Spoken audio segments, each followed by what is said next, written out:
Welcome to session 8 of the Recruitment Business Accelerator Program, Financial Management.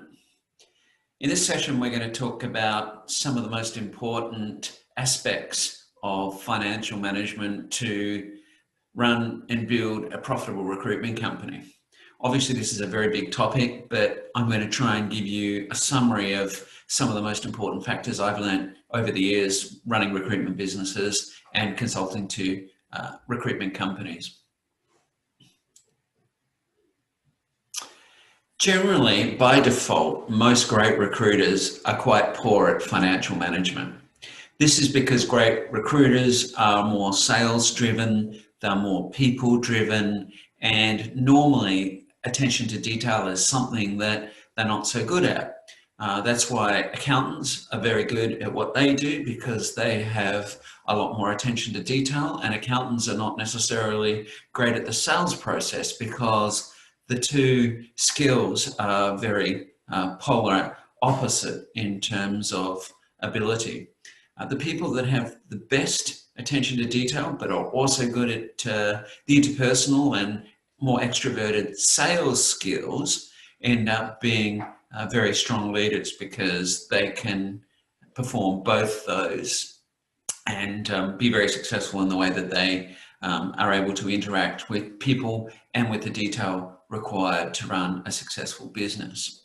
So the point here is that if you're not really strong at financial management and you tend to push it on the back burner and don't necessarily look at your financials very often, and don't have a budget and don't have good accounting or financial advice, then this is an important business improvement action for you to do. To get a handle on the very basics, to know how to look at a profit and loss statement, to know how to read a balance sheet, and to know what your numbers mean. We've got some great accounting packages these days that make it very, very easy to account for a business's performance, and they generate reports that are really quite easy to read. So spend some time. There's plenty of great YouTube videos out there on understanding financial statements, and spend some time so that you really understand how your business is performing, because it's so dangerous to keep going and just barely look at what your bank balance looks like as an indicator of the performance of your business, because you will get hit by some serious surprises. And the more you understand about financial performance, the more you're able to tweak what you're doing so that you can further improve the performance of your business. All right, revenue versus profit, which is more important?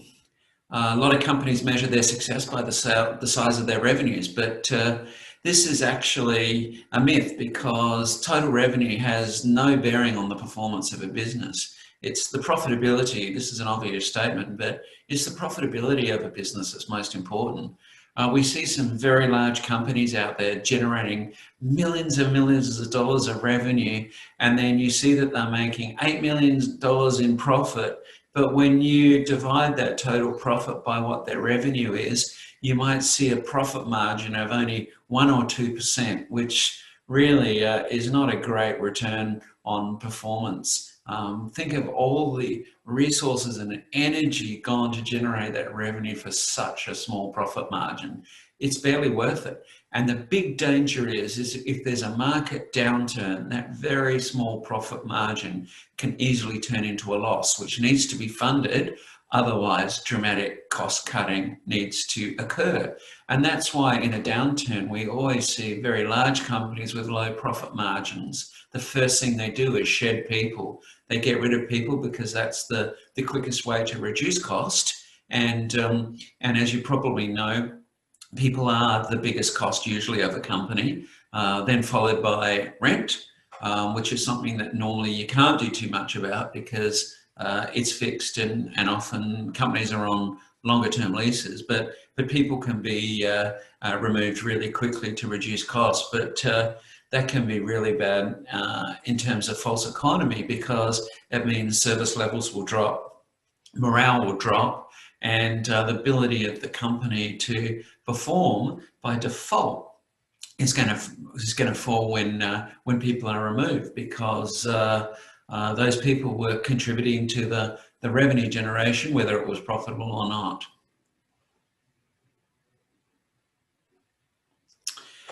So during this session, you'll find in your workbook some ideas for you to really think about how you focus on important financial indicators. And these are the ones that I used to use the most. And the most important one, as we just alluded to, is profitability. And I think if you have a goal of a profit margin of 25% or more, that's a really good target for you in a performing recruitment company. If it drops below that, then you've got a performance issue, which is usually around consultant performance, or your cost base is way too high for the revenues that you generate. So profit margin is simply your net profit before tax, that is, divided by your total revenues after the cost of salaries for temps, for example. So it's your net profit divided by your net revenue gives you your profit margin, obviously. And always aim to have that to 25%. 30% is really good as well. And then you've got a really good return on investment. And there's not many other forms of investment these days that can return that sort of level of profitability and performance. That's why recruitment companies, it's not necessarily a well-kept secret, but a well-run recruitment company is very, very high performing and a great investment of your time and your efforts. I think temp and contract margins need to be kept well in check. 20% is a good benchmark as a minimum for temp and contract margins. Obviously, they'll fall a little bit under preferred supplier agreements and under volume recruitment arrangements, and sometimes you will make exceptions around those margins because it might be a strategically beneficial client that gives you a lot of additional perm recruitment business, and perm recruitment is highly profitable. Perm is extremely profitable because the overheads are relatively much lower, whereas temp and contract require a lot more work, and those margins tend to be quite a bit lower because you've got a lot of cost to come out of the margins that you do charge. So a good balance of obviously temp, contract and permanent is really important. And I've attached an article to this particular session talking about how temp margins can actually be destroying the recruitment business if the full cost of what it takes to deliver that temp recruitment service is not taken into account, and that actually to have a strong perm business is much better if you can maintain strong recurring client relationships and then complement it with some recurring revenue streams that are brought to you by temp and contract. The other important benchmark to look at is average consultant billings, and the performance of your consultants is everything. And they're your biggest cost generally, outside rent of course, but once your team gets bigger, your consultant costs or your staffing costs will way outstrip your other fixed costs. And so looking at a rule of thumb is 300K minimum is when you want all your recruitment consultants. Obviously, some are coming up to speed because they're new to the industry, or they're juniors, or they've just joined. But that's a really good average to look at, and I don't see many recruitment companies have a calculation of their average consultant performance and review it every month, because you'll be really surprised, and you'll see that if your net profit margin is not 25% or higher, it's generally because your average consultant billings are way below the 300K mark. So that's why all the effort you can put into consultant performance, and we spent 2 sessions in this program on staffing, and it's why it's so important, and it is the critical performance factor of a high-performing recruitment company. Debtors are important to look at. This is clients owing you money. Try and keep them under 35 days. The best recruitment companies are really, really strict on collecting money, and don't let it blow out.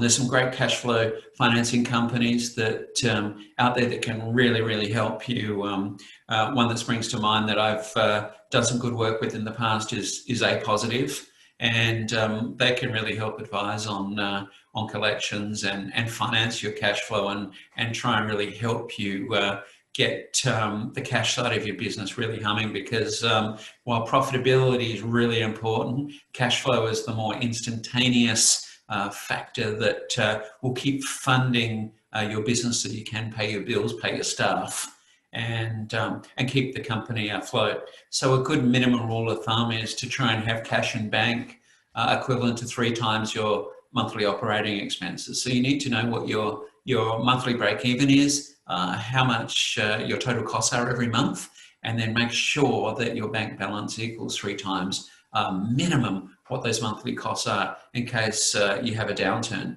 And an important factor here is, as soon as you see any downturn in your cash position, you know you need to do something sooner rather than later. Don't wait for 3 months until you work out you need to be doing something to reduce your cost base or increase your revenues.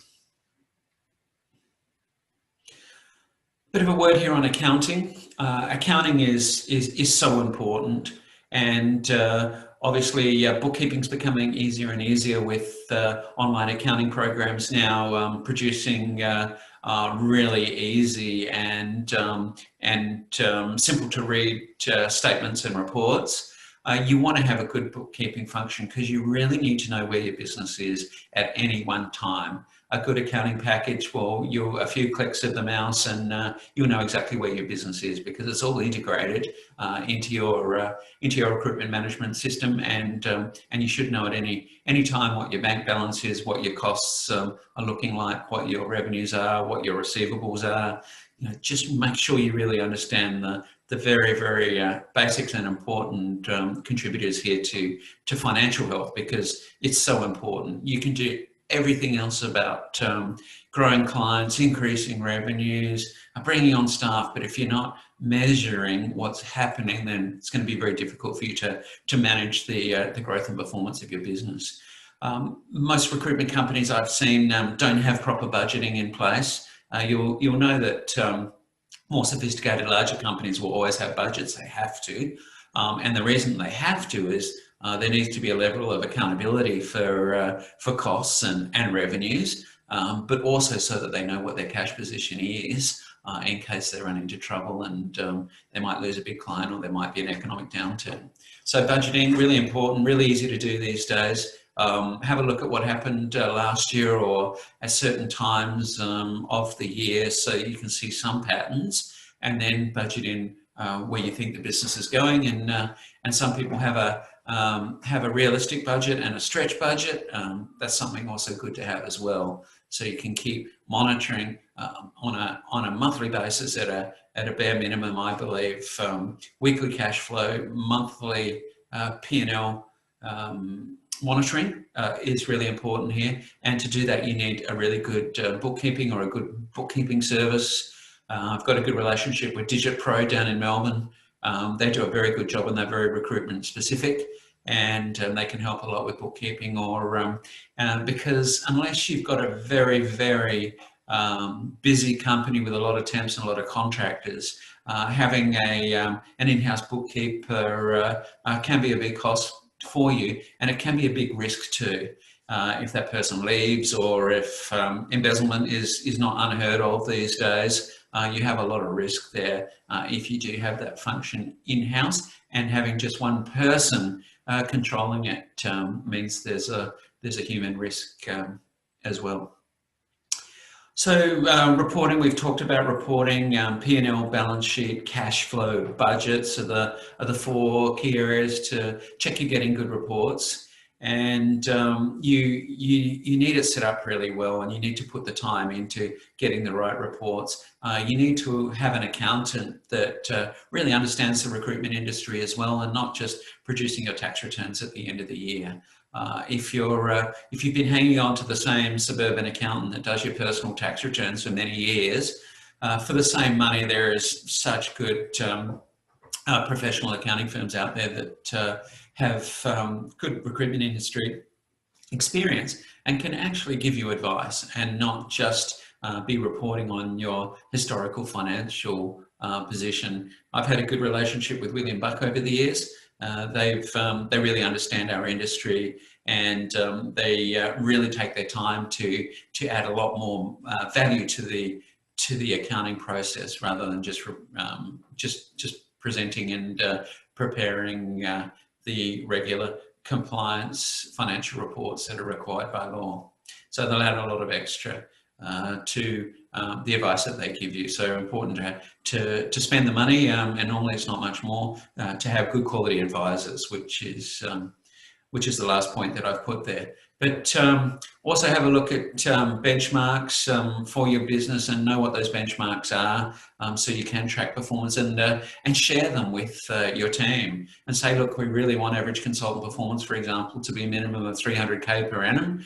Break that up to a monthly performance figure, and then it becomes part of the culture of the company that's what everyone knows, that something like $30,000 a month in billings is the minimum expectation for what you're paying a wage for. And as far as cash flow management goes, I've made this point before in consultant performance, but it's important here to be paying your consultants a salary to be doing the bare minimum, which is a certain amount of revenue and a certain amount of placements, and then commission and bonuses is for performing over and above what your salary, what the salaries that you're paying them is, because otherwise you're double paying, and you're paying commission on top of salaries that are just paid for people to show up. So you really want to encourage extra performance with your commission and bonus structure. Otherwise, your cost of consultants will really blow out, and we'll talk about a couple of benchmarks on that in a minute. So if you see a problem in your financial reporting, the final piece of advice here that I have for you is that you need to make change quickly, and don't wait. If you see something that goes into the red in your financial reports, do something about it right away, because the longer you leave it, the more it will compound as you're going further on and into the future. So here's a bit of a template that I've included in the worksheet for you around setting your financial goals. Here's some critical ones. Work backwards from the profit that you require from the business. What do you want the business to be generating for you and your shareholders or your owners or your partners, and then work backwards from there. And you can look at what your gross profit margin looks like. You can look at your percentage of gross profit for your temp and contract, and make sure that you have some really some good plans in here for the current year, for the next financial year, and for the year after that, so that you really are looking at growth. And growth doesn't need to be in revenue, and I made that point earlier on. It can be in terms of profitability, and that's probably even better, because the more profitable your business is, then obviously the more value it has in the future for succession and exit. So you can look at temp and contract, permanent GP, the number of billers, average them at 300K. You want around about $100,000 profit from each recruitment consultant. So that's about a third of the total cost of them. And where a lot of companies come unstuck is that they pay a $90,000 salary to a recruiter who only bills around 200,000, and that 90K salary plus super plus an allocation of all the other overheads can mean that the actual cost of that person is double their total remuneration package. So if they only bill 200K and their total cost allocation is 200K, then they're not profitable. They're taking up space in your office and taking up management time, which also can be factored in, and the opportunity cost of that management time being spent with better performers and out with clients developing new business, which will help to grow the company. So have a look at that in the worksheet there, and plan out what you're looking to do with your business financially, and that'll feed into your business plan. Okay, now what happens if there's a downturn? And what I've always advised owners of recruitment companies over the years is always have a plan in place in case there is a downturn, because one will come, and we don't ever know how long the cycles are going to be. But we've just, as I'm speaking to you now, we've had a very good run, and then COVID-19 hit, and it has created a rather rapid decline in the economy. So if recruitment companies had plans in place to be able to cope with the downturn, then they'll be getting through this current downturn very well, and many of my clients at the moment are weathering the storm quite well. So I've got a 10-point checklist here for you that I'll run through really quickly for preparing for a downturn. Obviously, cut costs really quickly because the longer you leave them, as I mentioned to you before, the more they'll affect your bottom line, and it will mean that you have to find alternative funding to keep the business afloat, and that funding will come out of yours or your shareholders' pockets, and that can be quite detrimental to the business. Look at your marketing. How are you going to maintain relationships during a downturn? What marketing activities have you got in place to constantly stay in contact with clients and candidates in case things go haywire? What sort of client and candidate care programs do you have in place? Have them in place now, not viciously scrabble around when a downturn does occur, because I think it seems insincere that you suddenly give great care to your clients and candidates in a downturn, because they're going to be skeptical you're only doing it because business is really tough. So that should happen at all times, so that when a downturn does come, the limited amount of clients that are recruiting are going to remember your business well, because you've taken care of them during boom times. Staff development, really important. You want performing people in your business. You want to really develop your best people and spend time with your best people. You want to compassionately be exiting non-performers at any time of the economic cycle. And particularly recruiters that haven't performed during really strong times are going to be unlikely to perform during much tougher times.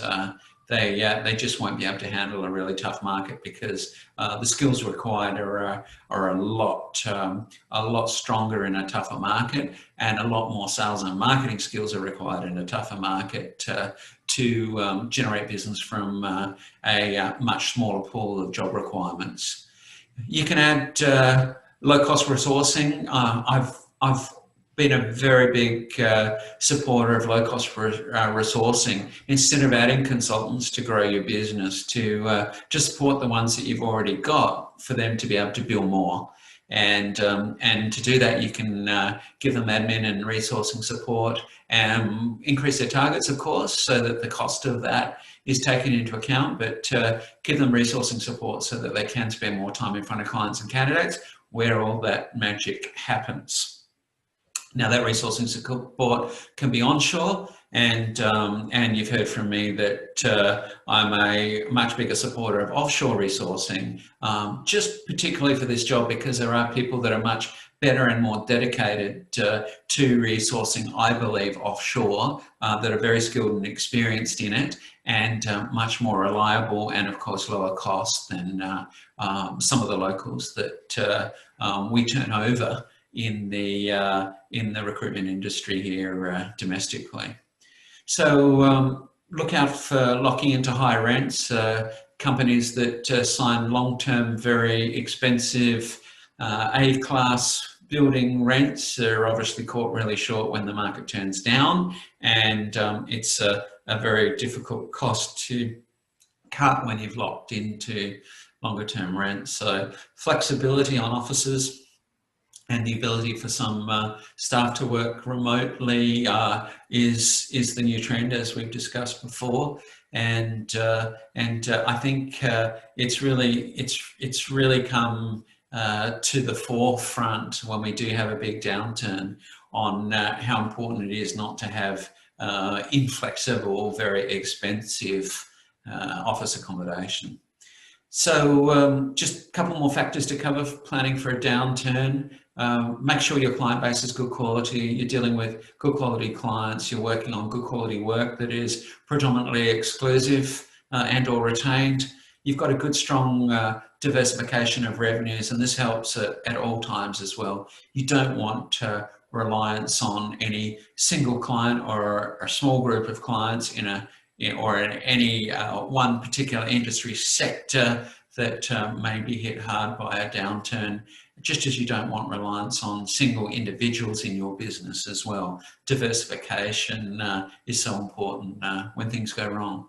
And finally, planning for a downturn, strong leadership and good communication always work really well. And we're going to be covering leadership and communication in the next session.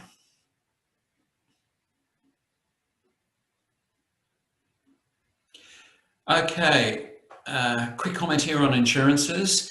It doesn't really fit into finance, but I believe insurance is really important. It's one of those necessary evils, and every time we pay premiums, no matter what sort of insurance it's for, we feel like we are ripped off, because when either we never make claims, or when we do make claims, the insurance companies always try and fight us and will do anything they can to try and get out of paying. But I think insurance is a good preventative measure. Obviously, you need workers' compensation insurance for your staff and for your temps or contractors. That's mandatory, and it's the law. But in terms of other insurances, most big companies won't deal with recruitment companies unless they have decent insurances in place, like professional indemnity and public liability insurance.